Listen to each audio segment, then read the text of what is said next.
Bonsoir tout le monde, ici Monsieur Cacahuète et Zou qui se repose derrière. Ce soir nous sommes vendredi 23 avril 2021, il est déjà 22h30. Ce soir dans ce nouvel épisode de Parlons DVD, c'est moi qui ai choisi le film et j'ai choisi Moontrap, un film de science-fiction avec Walter Koenig, connu pour Star Trek 2, 3, 4, donc certainement les films, Bruce Campbell, Evil Dead, L'Armée des Ténèbres. Ils ne disent pas, mais Bruce Campbell a également joué dans les séries Xena, la princesse guerrière et Hercule. Il jouait Autolycos. Alors, depuis 40 ans, quelque chose attendait leur venue. Depuis 40 ans. Moi, pour avoir vu le film, j'aurais dit depuis plus de 40 ans. Depuis au moins 11 000 ans. Ou 10 000 ans, je ne sais plus. Alors, Moontrap. Je sais pas par quel bout commencer, on va déjà lire le synopsis au dos. C'est un film assez particulier et qui est un petit peu vieilli quand même. Alors, lors d'une mission de routine, deux astronautes américains découvrent un étrange cocon dans l'épave d'un vaisseau spatial d'origine inconnue, ainsi que le corps d'un humanoïde qui serait mort depuis 14 000 ans. Ouais, 14 000 ans. Ils ramènent leur découverte sur Terre et sont renvoyés sur la Lune où la NASA espère découvrir l'explication de ces mystères. Les acteurs cultes Bruce Campbell, Evil Dead 1 et 2, L'Armée des Ténèbres. L'Armée des Ténèbres, c'est Evil Dead 3. Et Walter Koenig, Star Trek, sont les héros de ce film de science-fiction rythmé, distrayant, au décor lunaire parfaitement convaincant et réjouissant. Je rigole quand ils disent au décor lunaire parfaitement convaincant, mais on y reviendra après. Après, il y a des citations. Donc, Horror Society qui dit « Moontrap est un fantastique film de science-fiction, au casting éblouissant et l'imagerie SF parfaite. » Et Fright Fest qui a marqué « Moontrap est un film fantastique, film de SF, au casting éblouissant et l'imagerie SF parfaite. » Alors, deux magazines qui disent exactement la même phrase. Ça me paraît un peu louche. Film américain de 89. Alors il y avait deux versions. On a vu la version courte. On a vu la version courte doublée en VF, en français. Pour voir la version longue, en fait, c'était doublage VOSTFR. Donc en anglais sous-titré français.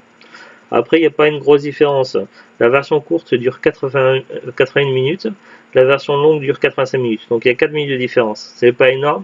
Peut-être que c'est significatif, on le saura un jour peut-être si on a le courage de revoir le film et en VOSTFR. Alors le film était peut-être ouf quand il est sorti, mais il faut savoir qu'il est sorti en 89 et comme beaucoup de films, il a vieilli. Alors ce qui est bien, c'est que les effets spéciaux, ce qui est bien, on va dire entre guillemets, c'est que les effets spéciaux, c'est à l'ancienne, style avec des maquettes, tout ça, comme dans les premiers films Star Wars. Sauf que, bon, le réalisateur du film, il n'a pas le talent de George Lucas. Et du coup, quand c'est des maquettes, ça se voit beaucoup. Donc du coup, c'est vrai que c'est pas des images synthèses, parce que les images synthèses, ça vieillit très très mal. Donc l'avantage, c'est que c'est pas des images synthèses. Mais quand même, il y a des scènes où ça se voit que c'est des petites figurines, tout ça, filmées en gros plan, tout ça, et que c'est des petites voitures qu'on fait rouler, tout ça, ça se voit, ça donne envie de rigoler, quoi. Mais mort de rire, quoi.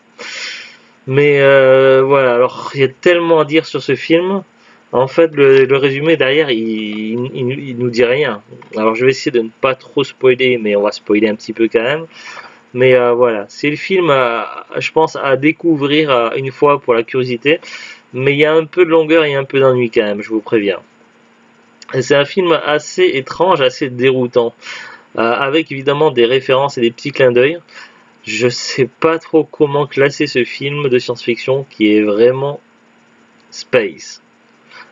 Et ça tombe bien parce que space, ça veut dire également espace. Donc c'est une expression qui tombe plutôt bien. Pour résumer, donc on a un épilogue, donc non, épilogue c'est la fin, un prologue où ça fait genre un petit dialogue où le premier pas sur la lune, tout ça, c'est pour dire que ça se passe quelques temps après, voire quelques années après, puisque le film 89. donc je sais pas combien de temps ça se passe après, mais en tout cas c'est pas l'équipe de Neil Armstrong. On a une autre équipe où on voit surtout deux personnages, un colonel qui s'appelle je sais plus comment, et puis Ray qui est joué par Bruce Campbell. Donc c'est aussi pour ça que j'ai retenu son prénom dans le film, parce que Bruce Campbell c'est un de mes acteurs préférés. Après, je connais pas toute sa filmographie, mais voilà, je l'ai beaucoup aimé dans la trilogie Evil Dead et également dans les téléfilms, dans les petits téléfilms à petit budget qu'il a joué, également dans les séries Xena et Hercule. Voilà, mais il y a plein de films qu'il a joué dedans et de séries que je n'ai pas encore vues. Mais voilà, c'est un acteur que je trouve assez sympa à regarder dans ses films, qui a plutôt une bonne personnalité. Et puis il a un bon doublage VF, donc voilà, on retrouve son doublage VF habituel. Donc c'est vrai qu'il fait assez jeune dans le film parce que le film il date quand même de 89. Donc voilà, donc on a un colonel et puis on a Ray, donc ils sont en mission sur la Lune, donc pour je sais plus combien mission. Et puis ils découvrent donc un vaisseau spatial qui est assez abîmé, d'origine inconnue. Et il ramène donc sur Terre donc un corps de type humanoïde qui ressemblerait à un cadavre, un squelette d'humain, et un espèce d'œuf comme un cocon ou une espèce d'œuf un peu étrange.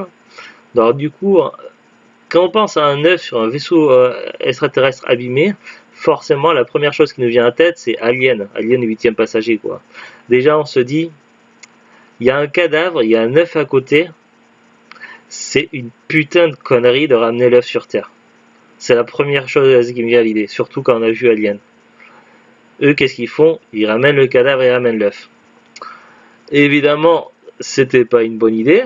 Je spoil un peu, mais je suis obligé, sinon je peux pas résumer le film, et sinon je peux pas vous dire en quoi le film est bien ou il est pas bien. Et finalement, il s'avère que grâce à l'adaptation par carbone 14, on apprend donc que le cadavre est bien le cadavre d'un humain, donc d'une espèce apparentée à l'humain, mais qui aurait vécu il y a 14 000 ans. Donc ancêtre commun ou pas, ou un humain d'une autre planète, on ne sait pas trop exactement qu'est-ce qui s'est passé. On n'a pas tout le lore, il aurait fallu qu'il y ait d'autres films et tout pour avoir le lore complet, tout ça, qu'il aurait fallu que ce soit une grosse saga comme Alien, mais là on ne sait pas le pourquoi du comment, mais il y avait des humains il y a 14 000 ans, apparemment sur la Lune, et donc cet humain est mort, on ne sait pas de quoi, ni qu'est-ce qui s'est passé, l'œuf, lorsque personne ne fait attention, l'œuf s'ouvre et se réveille, et il s'avère que c'est un genre de robot étrange, qui est capable donc de fusionner avec des éléments mécaniques et organiques et qui peut utiliser des cadavres humains ainsi que des différents morceaux de technologie pour s'agrandir et s'améliorer et devenir plus imposant. Alors évidemment, des robots qui attaquent des humains, ça fait penser à quoi? Terminator. Donc voilà, première référence Alien, deuxième référence Terminator. Donc voilà, on sent bien quand même qu'il y a une certaine inspiration là-dedans. Et forcément, donc, il y a une première rencontre avec ce robot et un humain. Donc, il y a un humain qui essaie de parlementer, de dire, vous allez voir, ça va bien se passer, tout ça. Et forcément, si on a vu un tant soit peu des films de science-fiction, on sait bien que c'est une connerie de se placer en face d'un extraterrestre dont on ne sait pas trop ce qui se passe. Et vu comment c'est tourné, on se dit, ça va mal finir. Forcément, ça tourne en confrontation, il y a un affrontement et finalement les humains gagnent et puis on pourrait dire fin de l'histoire. Sauf que non, ce n'est que le début de l'histoire. Donc après une petite discussion dans un bar, finalement donc les deux astronautes du début ainsi qu'un de leurs amis, ils partent en mission sur la Lune et ils essaient pour essayer d'en savoir un peu plus sur cette affaire-là. Ça va être grosso modo l'objectif.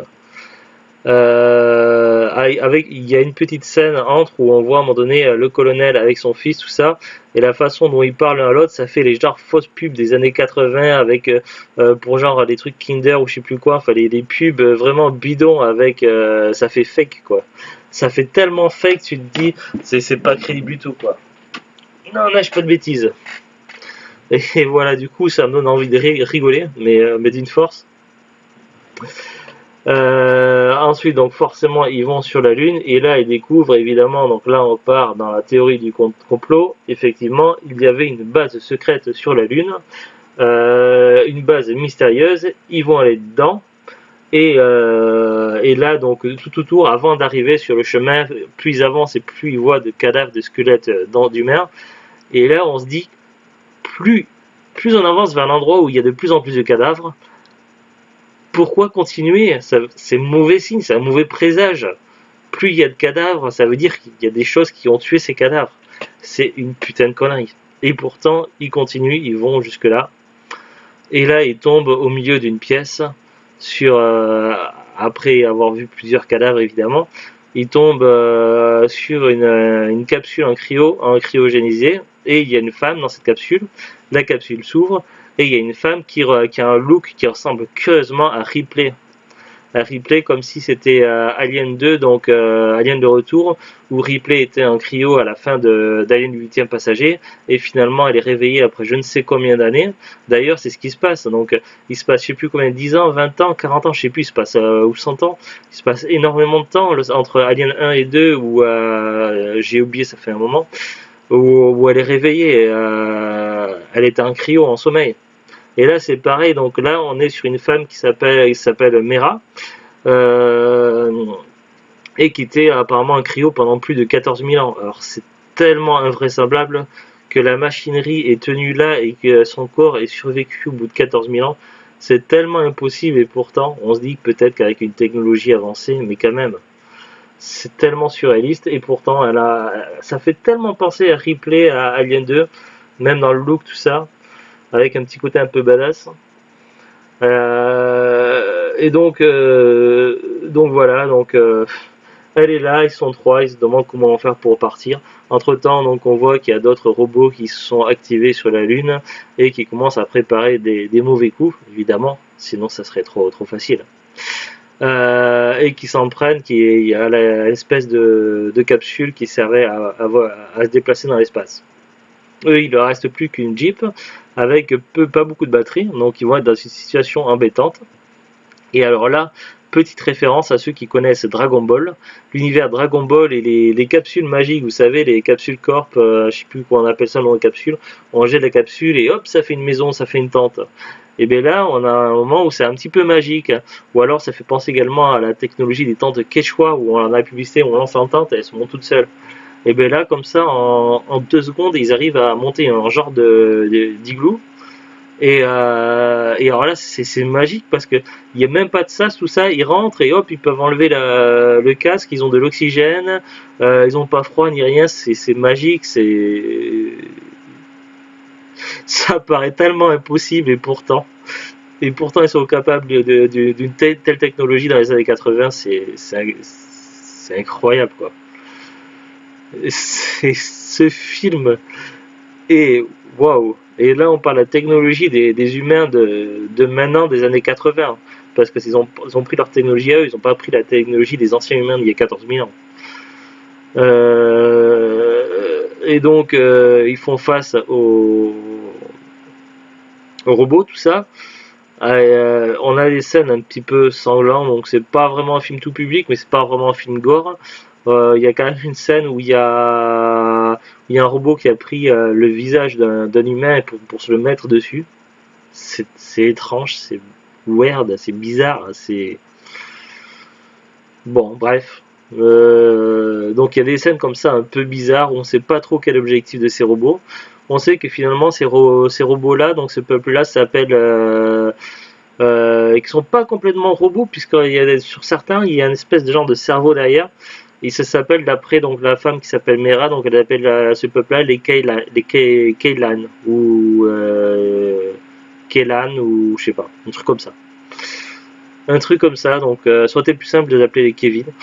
Je suis désolé mais ça fait, je sais pas pourquoi ça fait penser au prénom qui était vachement à la mode il y a 15 ans, Kelan ou un truc comme ça, ou Dylan, ou je sais plus. Enfin bref, excusez-moi, donc je veux critiquer personne, mais c'est le truc qui vient comme ça à l'esprit quand on entend ce peuple-là. Bon, enfin bref. Donc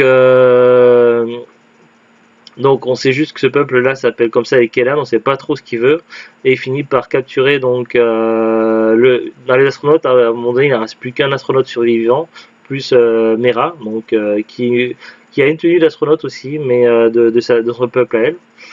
Donc il reste plus que ces deux-là, donc un homme et une femme, ils sont capturés. Et puis ils vont se battre contre les robots pour survivre, avec le système d'autodestruction de la base, tout ça. Ça fait tellement film d'action d'époque, tout ça. Avec un happy end, tout ça, et avec un happy end, mais avec une fin ouverte, parce que tous les Kellan n'ont pas disparu. Et il y en a qui en sont arrivés sur Terre. Donc évidemment, ça pourrait mal tourner. Et ça pourrait augurer d'une suite. Une suite, alors je sais pas s'il y a eu une suite ou pas. Mais voilà, ça part dans tous les sens, c'est étrange. Il y a des moments un peu longs où on s'ennuie un petit peu. On avait vraiment les yeux qui limite presque à s'endormir. Mais il y a des moments risibles, avec des scènes pas crédibles du tout. Il y a des phrases à un moment donné, des remarques. Alors je sais pas si on pourrait appeler ça des citations cultes, mais à un moment donné, lorsqu'il découvre le vaisseau extraterrestre, il y en a un qui demande qu'est-ce que c'est, et ben il dit c'est gros. Oui, mais encore, c'est très gros. Voilà. Euh, Quand un mec il a une formation de je sais pas quoi, de scientifique, plus militaire, plus il a fait je sais pas combien d'études, et il te sort une phrase comme ça. C'est ouais, enfin, il y a tellement de trucs illogiques dans le film. En même temps, ils ont essayé de paraître crédibles parce que voilà, quelque chose qui est illogique dans la plupart des films de science-fiction, là ils ont fait attention. Parce que je sais pas si vous voyez, mais dans les scènes de bataille spatiale dans la plupart des films de science-fiction, on entend le bruit des tirs laser, des armes, tout ça, alors que normalement il n'y a pas de son dans l'espace, puisqu'il n'y a pas d'atmosphère, donc il n'y a pas de réverbération du son, donc c'est pas possible. Et là justement ils ont fait de manière crédible, parce que dans les scènes où il y a l'atmosphère, donc tu entends le son des armes, et par contre les passages où ils se servent des armes à feu lorsqu'ils sont hors atmosphère, lorsqu'ils sont en apesanteur, à ce moment-là, on voit la lumière des impacts de balles, mais il n'y a aucun son qui sort lorsqu'ils tirent sur la Lune contre les robots. Donc c'est la première fois que je vois ça dans un film science-fiction. Donc ils ont quand même cherché à être crédibles. Donc on voit quand même qu'il y a eu des efforts de fournis. Après, le jeu des acteurs et dans l'ensemble, ça va, c'est correct. En tout cas pour le doublage VF. Après, pour la VOCFR, je sais pas.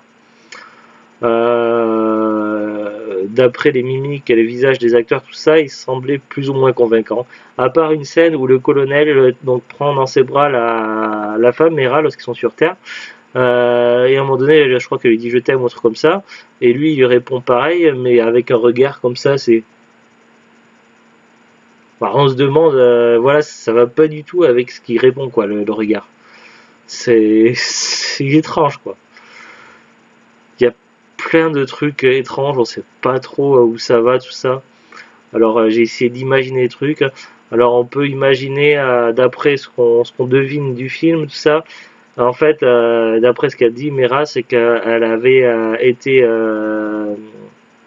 choisie, sélectionnée par son peuple pour rester, pour prévenir les humains, les terriens, les hommes de la Terre, de la menace des Keylan. Et donc c'est pour ça qu'elle était sous cryo. Donc ça explique pourquoi elle était sous cryogénisée. C'est parce qu'il fallait avertir les Kellan. Et si les Kellan, donc l'espèce de robots, ils étaient endormis, qu'ils n'avaient pas attaqué la Terre plus tôt, qu'ils sont restés pendant plus de 14 000 ans en sommeil, c'est tout simplement parce que leur vaisseau avait été endommagé. Donc on peut imaginer que s'il avait été endommagé et s'il y a tous ces cadavres d'humains, on peut pas dire des terriens puisque ils venaient d'une autre planète, d'humains du peuple de Mera, on peut en déduire donc qu'il y a eu une guerre il y a 14 000 ans qui s'est terminée sur la Lune, donc ça aurait pu être une guerre des étoiles sur plusieurs planètes et que finalement au fur et à mesure les humanoïdes aient perdu contre les Keylan et que la bataille finale s'est passée sur la Lune, on peut imaginer. Et donc la confrontation a eu lieu sur la Lune entre les humains de Mera et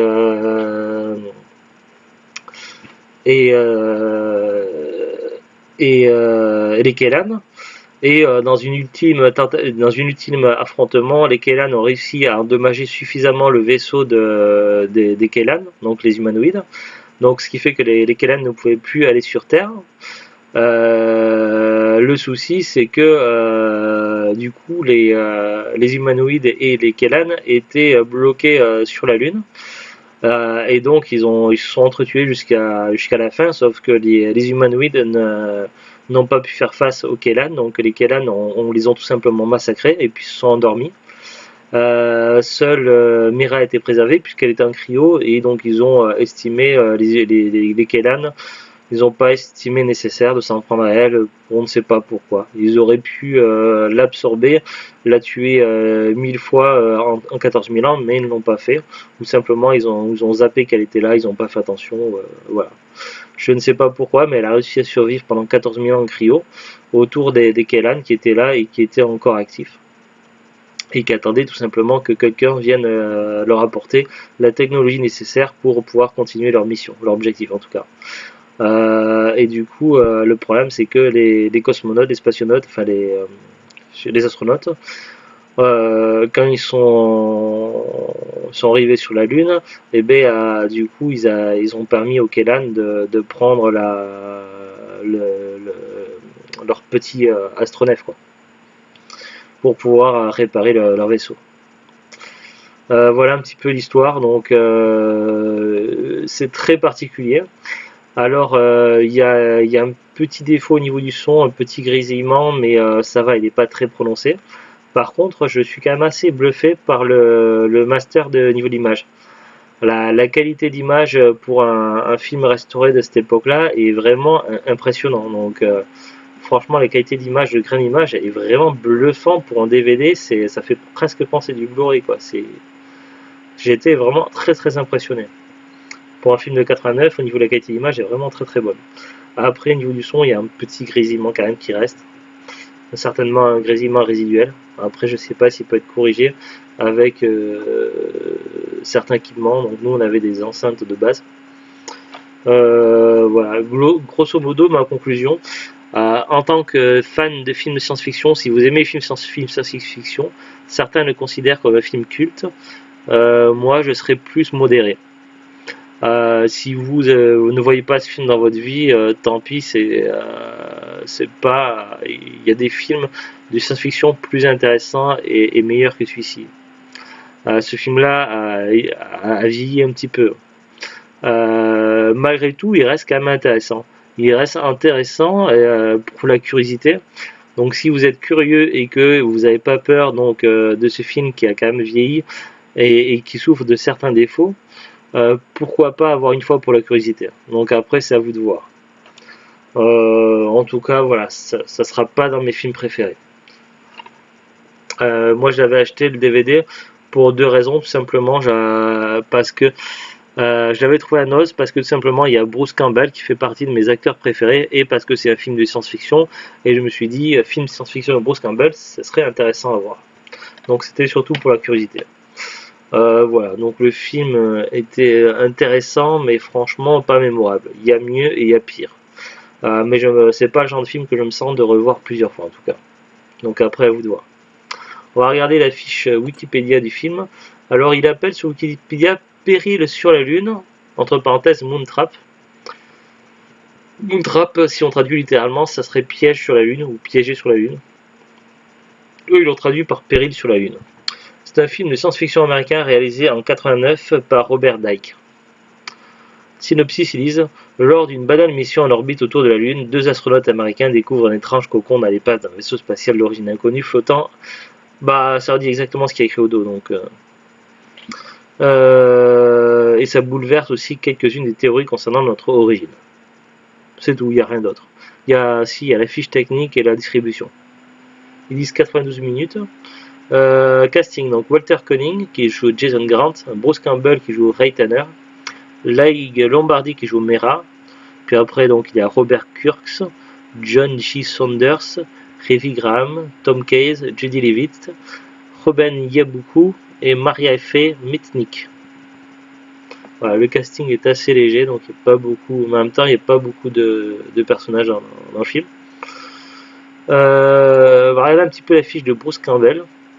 Alors, Bruce Campbell est un acteur américain, également ingénieur du son, écrivain, producteur de cinéma, réalisateur et scénariste. Il est né le 22 juin 1958.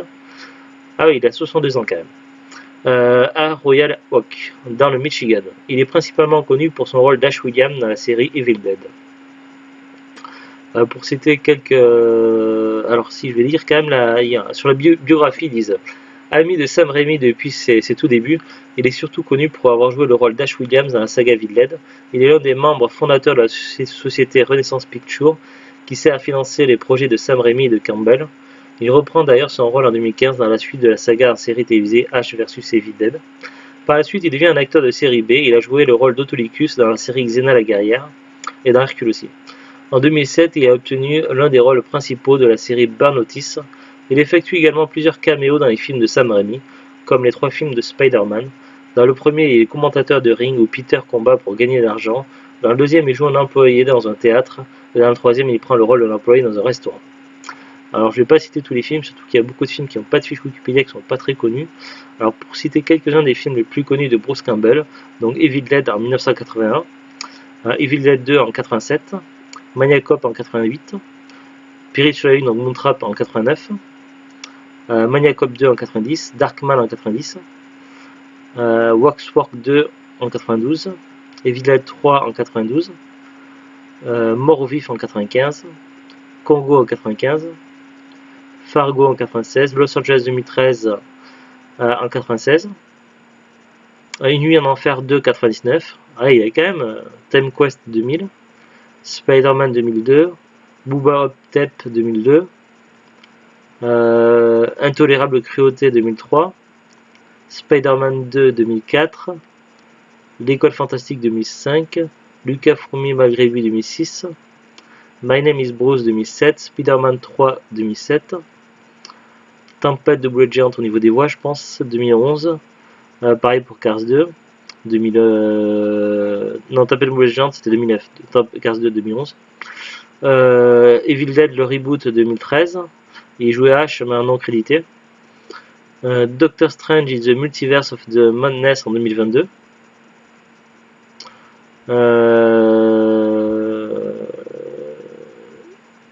il va jouer Ashley Williams dans les séries télé. Alors on peut citer quelques-unes des séries télé où il a joué. Souvent c'est des rôles pour un épisode ou deux. Côte Ouest, Louis et Clark, les nouvelles aventures de Superman, Hercule, Xena la princesse guerrière, Cold Lisa, Time Cop, X-Files, La légende de Tarzan, Charmed, Duck Dodgers, Burn Notice, Finn Carson, Ash versus Evil Dead, donc là c'est un rôle principal évidemment. Des téléfilms aussi, donc Invasion Finale, Sam Max la dernière mission, Alien Apocalypse. Il est également paru donc à faire des voix dans des jeux vidéo. Les jeux vidéo évidemment Evil Dead, donc plusieurs jeux vidéo Evil Dead, Spider-Man, Dead by Daylight, Call of Duty Advanced Warfare. Il a été producteur cinéma, télévision aussi, il fait beaucoup de choses. Bref, on va pas regarder toute sa fiche. Alors le DVD, donc c'est un DVD que j'avais dû acheter certainement à 99 centimes, donc à 1€ en Oz. Je suis assez surpris de voir qu'il commence à coûter cher. Mais en même temps, malheureusement, c'est le cas de beaucoup de DVD depuis le Covid. Alors je sais pas ce qui s'est passé, mais tout ce qui est produits culturels, DVD et jeux vidéo, ça a tendance à prendre une cote monstrueuse et à se raréfier depuis l'année dernière. À savoir que le cinéma ne tourne plus énormément, les DVD ne sont pas trop réédités et les plateformes de streaming ont monté en flèche à cause des confinements et du Covid, ce qui fait que les plateformes de streaming ont explosé, ce qui fait que de moins en moins de DVD sont fabriqués et réédités, ce qui fait que du coup les DVD deviennent de plus en plus rares, ils sont de plus en plus recherchés, il y a beaucoup de gens qui en font des stocks pour les vendre plus cher, ce qui fait que tout ce qui est culturel a tendance à prendre une cote monstrueuse. Je suis assez surpris de voir le nombre de DVD qui sont devenus rares et celui-ci en fait apparemment partie. Il n'est plus vendu par Amazon, donc je vois au moins cher neuf sur Amazon 46,45 € vendu par la Licorne Shop. Il y a que 2 vendeurs qui le vendent neuf. c'est abusé. J'ai regardé sur Rakuten pour voir si c'était la même chose. Il y a que 2 vendeurs qui le proposent sur Rakuten. Il y a un vendeur d'occasion qui le propose à 14,90, ce qui est déjà un peu cher pour l'occasion. Et puis un autre vendeur neuf qui le propose neuf à 46,46 €. Là, il s'appelle La Licorne FR. C'est abusé le prix du DVD. Alors, j'ai pas regardé sur les autres sites, mais j'imagine que c'est malheureusement le cas, que ça tourne autour des 40 €, voire plus. Neuf en tout cas, donc j'ai pas regardé sur eBay, le Bon Coin, Vinted, tout ça, mais je pense que ce DVD là, vous allez galérer à le trouver à prix décent, que ce soit neuf ou d'occasion. Bon, étant donné que le film n'est pas non plus exceptionnel, peut-être que vous aurez du bol et que vous le trouverez pas cher dans les magasins cash, sauf si les magasins cash commencent à le faire les cotes. Ou peut-être en brocante sur un coup de bol, voire un os si jamais il ressort un os, il n'y aura pas un os par magie. Mais voilà, je sais pas trop quelle est la cote de ce DVD là, mais les prix commencent à monter, à flamber. Donc voilà, si vous cherchez vraiment ce film là et que vous le trouvez à 1 euro, n'hésitez pas. Parce que les prix vont monter apparemment. Voilà, c'est tout. Allez, sur ce, donc on vous dit un très bon week-end, je vous dis à bientôt et au revoir. Au revoir.